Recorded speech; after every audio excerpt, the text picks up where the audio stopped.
என்ன சாமி அநியாயமா போச்சு, நான் கடனே வாங்கலையே. அம்மா நீங்க கடன் வாங்கல, உங்க பேரை சொல்லி ஸ்டாலின் ஐயா கடன் வாங்கிட்டாரு.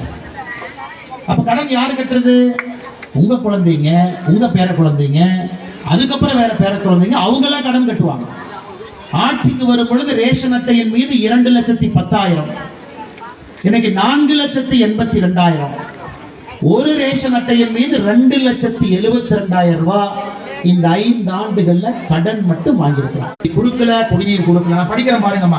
ஆஞ்சநேய நகர், முத்துமாரியம்மன் கோவில் தெரு, கண்ணபிரான் தெரு, சிதம்பரநாதர் தெரு, இதுக்கெல்லாம் என்னங்கம்மா பொதுவு? மக்கள் இன்னமும் தண்ணி லாரி வருது, குடத்தை வச்சு குடிக்கிற தண்ணி வாங்கிட்டு இருக்கிறாங்க இல்லைங்களா? இந்த தொகுதிக்குள்ள இந்த தெருவுல இன்னும் ஒரு பக்கம் மோடி ஐயா சொல்றாங்க, வீடு வீட்டுக்கு குடிநீர் பைப்பு திறந்தா தண்ணி வரணும். இங்க பைப் திறந்தா எப்படிங்கம்மா தண்ணி வரும்? இவன் தான் போடவே விட மாட்டானே, குடிநீர் பைப்பே போட விட மாட்டானே, குடிநீர் பைப்பே போட விட மாட்டான். போட வந்தா லஞ்சம், லாவண்யம், கான்ட்ராக்டர், கமிஷன். கர்நாடகா பக்கத்துல எல்லாம் கொஞ்சம் பாருங்க, எங்கெல்லாம் பிஜேபி ஆளுகின்ற மாநிலமா இருக்கும் எல்லா வீட்டுக்கும் குடிநீர் பைப்பு கொண்டு கொடுத்தோம். திராவிட முன்னேற்ற கழகத்தை பொறுத்தவரை மத்திய அரசை எதிரி அரசாக நினைக்கிறான். இன்னைக்கும் ஒரு தலைநகர்ல ராயபுரம் போன்ற ஒரு முக்கியமான பகுதியில தாய்மார்கள் குடத்தை வச்சுக்கிட்டு ரோட்ல நிக்கிற அவல நிலைமையில் நாம் இருக்கு. அதனால்தான் அன்பு சொந்தங்களே, இந்த முறை நீங்க ரொம்ப தெளிவா இருக்கணும். எந்த காரணத்திற்கும் கூட நாம இந்த முறை திராவிட முன்னேற்ற கழகத்திற்கு மறுபடியும் ஒரு வாய்ப்பு நீங்கள் கொடுத்து விடக்கூடாது என்கின்ற அன்பான வேண்டுகோளை உங்கள் முன்னால் வைக்கின்றோம். சட்டம் ஒழுங்கை பத்தி பேசவே வேண்டாங்க, பேசவே வேண்டாம். அதை பத்தி என்னங்கம்மா பேசல, பேசி பேசி அழுத்து போச்சு. முதலமைச்சர் எவ்வளவு விவரம் ஆயிட்டாருன்னா 2023 இருந்து தரவுகளையே வெளியே கொடுக்கறது இல்லைங்கம்மா. தரவுகளை கொடுத்தா தான் நமக்கு சட்டம் ஒழுங்கு மோசமா இருக்கா இல்லையான்னு தெரியும். ஒரு ஆண்டும் காவல்துறை ஐயா எல்லாம் நினைக்கிறாங்க, பெரிய ஐயா எல்லாம் நினைக்கிறாங்க. 23 இருந்து தரவுகளே கொடுக்காத ஒரு அரசு. யோசிச்சு பாருங்க, தரவுகளே இல்ல. பேப்பரை திறந்து பாத்தீங்கன்னா 2 வயசு குழந்தை பாலியல் வன்கொடுமை, 65 வயது பாட்டி ரோட்ல நடந்து போனா. எல்லா இடத்திலும் தமிழகம் முழுவதும் படிக்கிறேங்க. வெட்டி தலைகுனி என்றோம். நம்ம ஊர்லயா, வேற ஏதோ ஊர்ல நடக்கிறது ஏதோ பேப்பர்ல படிச்ச நாம இன்னைக்கு தமிழ்நாட்டில் நடப்பதை பேப்பர்ல படிக்கிறோம். அதனால்தான் தாய்மார்கள் நீங்கள் மன்னிக்கவே கூடாது.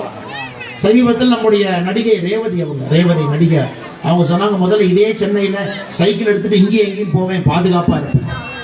இப்ப நடக்கிறக்கே பயமா இருக்குது, திரும்பி பாக்குறோம். அதுக்கு முதலமைச்சர் என்ன சொல்லணும்? ரேவதி அம்மா வாங்க, என்ன பிரச்சனைன்னு சொல்லுங்க, தீர்க்கிறோம் சொல்லணும். திராவிட முன்னேற்ற கழக கட்சிக்கார எல்லாம் ரேவதி அம்மா மேல சோசியல் மீடியாவை தாண்டி அந்த அம்மாவை பத்தி ஆபாசமா திட்டி எழுதுறாங்க. ஏன்னா யாரும் பெண்கள் வாய் திறந்து பேசிடக்கூடாதாம்மா. யாராவது நீங்க வாய் திறந்து சட்டம் ஒழுங்கு சரியில்லைன்னா உங்களை ஆபாசமா திட்டுறாங்க. அதனால்தான் தாய்மார்களே, சகோதரிகளே, பெரியவர்களே, இளைஞர்களே, எல்லோருக்கும் எதிரான ஒரு ஆட்சி ரெக்கார்டு பண்ணியிருக்காருங்க முதலமைச்சர். நார்மலா 5 வருஷம் ஆட்சியில் இருந்தீங்கன்னா இது பெண்களுக்கு எதிரான ஆட்சி, இளைஞர்களுக்கு எதிரான ஆட்சின்னு சொல்லுவோம். நம்ம முதலமைச்சர் மட்டும்தான் முதலான ஆட்சி, வேலை வாய்ப்பே இல்ல, தூய்மை பணியாளர்களுக்கு எதிரான ஆட்சி, சொன்ன வாக்குறுதியை செய்யல, ஆண்களுக்கும் எதிரான ஆட்சி. விலைவாசி எல்லாம் உயர்த்திட்டாங்க, அவங்க தானே பாவம் வேலை செஞ்சுட்டு இங்கே எங்கேயும் தாய்மார்களோடு இங்கே எங்கேயும் வரணும். தக்காளி வித்த ரேட் என்ன, இன்னைக்கு விற்கிற ரேட் என்ன. ஆனா எதை கேட்டாலும் மத்திய அரசு மீது பழிய போடுவாங்க. சென்னையில் ஒரு நாய் செத்து போனாலும் மோடி தான் காரணம், மழை வந்தாலும் மோடி தான் காரணம், வெயில் அடிச்சாலும் மோடி தான் காரணம். இதை சொல்லியே 5 ஆண்டு காலம் அரசியல் பண்ணிட்டு இருக்கிறான். அதனால்தான் பெரியவர்களே, தாய்மார்களே, இந்த முறை நீங்க நம்பிக்கை வைத்து தேசிய ஜனநாயக கூட்டணி, நம்முடைய முதலமைச்சர் வேட்பாளர் எடப்பாடி பழனிசாமி அவர்கள், பாரத பிரதமர் நரேந்திர மோடி அவர்கள் தனி கவனம் தமிழகத்தின் மீது வச்சிருக்கிறாங்க. இந்த மாநிலத்தை, சென்னையை உயர்த்தியே ஆகணும். ஏழைகளை இருக்கக்கூடாது, வீட்டு குடிநீர் கொண்டு வரணும், எல்லா விதமான அரசு திட்டங்களையும் வீட்டுக்கு கொண்டு வந்து வைக்கணும். பாருங்க, இது எவ்வளவு அசிங்கம் பாருங்க அவங்க பண்றது. கலைஞரையா இருக்கும் பொழுது சென்னையில மழை பெஞ்சா தண்ணி வரும், வேட்டியை மடிச்சு கட்டிட்டு கலைஞரையா போவார். ஸ்டாலின் அவங்க ஆட்சியில் இருக்கிறாங்க, மழை பெஞ்சா தண்ணி வருது, இவரும் வேட்டியை மடிச்சு கட்டிட்டு இவரும் போறாரு. உதயநிதி ஸ்டாலின் இவரும் ரோட்ல போறாரு. 3 தலைமுறையாக இவங்கனால சென்னை பிரச்சனையை தீர்க்க முடியல. 3 தலைமுறை, அப்பானால, பையனால, பேரனால. ஆனா மோடி ஐயா இந்தியா முழுவதும் தீர்த்து இருக்கிறார். மும்பையில மழை பெய்தால் வரக்கூடிய வெள்ளத்தை பாரதிய ஜனதா கட்சி அங்கே நாங்கள் தீர்த்து விட்டோம். அதுவும் சென்னை மாதிரி கொஞ்சம் லோ லைங் ஏரியா தாங்க. அதனால் இந்த முறை மத்திய அரசுடைய உதவியோடு தமிழகத்திற்கு சென்னைக்கு என்ன வேணுமோ எல்லாத்தையும் நம்ம செஞ்சோம். அடுத்து கடைசியாங்கம்மா, இந்த தேர்தலை பொறுத்த வரைக்கும் பிங்கி பாங்கி போற தேர்தலே இல்லைங்கம்மா. நமக்கு ஸ்டாலின் வேண்டாம், எடப்பாடி அண்ணன் வரணும், ஒரே ஓட்டு தான். புதுசா நிறைய கட்சி வந்திருக்கு, எல்லாரையும் நான் மதிக்கிறேன்.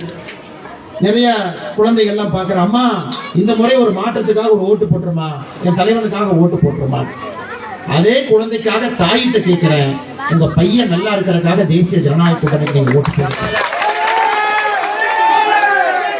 நான் தாயிட்ட நேரடியா தாய்மார்கள்ட்ட கேட்கிறேன், உங்க பையன் நல்லா இருக்கணும், உங்க பையன் லஞ்ச லாவண்யம் இல்லாம ஒரு மாநிலத்துல வளரணும், உங்க பையன் கஞ்சா புழக்கம் இல்லாத ஒரு இடத்துல இருக்கணும், உங்க பையன் நல்ல ஒரு சமுதாயத்துல ஆரோக்கியமா இருக்கணும், அந்த இளைஞர்கள் நன்றாக இருக்க வேண்டும் என்றால் தாய்மார்கள் ஒரே ஓட்டை. எப்படி புரட்சி தலைவி அம்மா அவர்கள் மீது சட்டம் ஒழுங்கை நம்பி வாக்களித்தீர்களோ, இந்த முறை பாரத பிரதமர் நரேந்திர மோடி அவர்கள் அண்ணன் எடப்பாடி பழனிசாமி அவர்கள் மீது நம்பிக்கை வைத்து தேசிய ஜனநாயக கூட்டணிக்கு ரெட்டலையில நீங்க தாமரை சின்னத்துல, சைக்கிள் சின்னத்துல, மாம்பழ சின்னத்துல, குக்கர் சின்னத்துல நம்முடைய தொகுதியில தேசிய ஜனநாயக கூட்டணியுடைய எல்லா தலைவர்களுக்கும் நீங்கள் மதிப்பளித்து வாக்களிக்க வேண்டும் என்கின்ற அன்பான வேண்டுகோளையும் கூட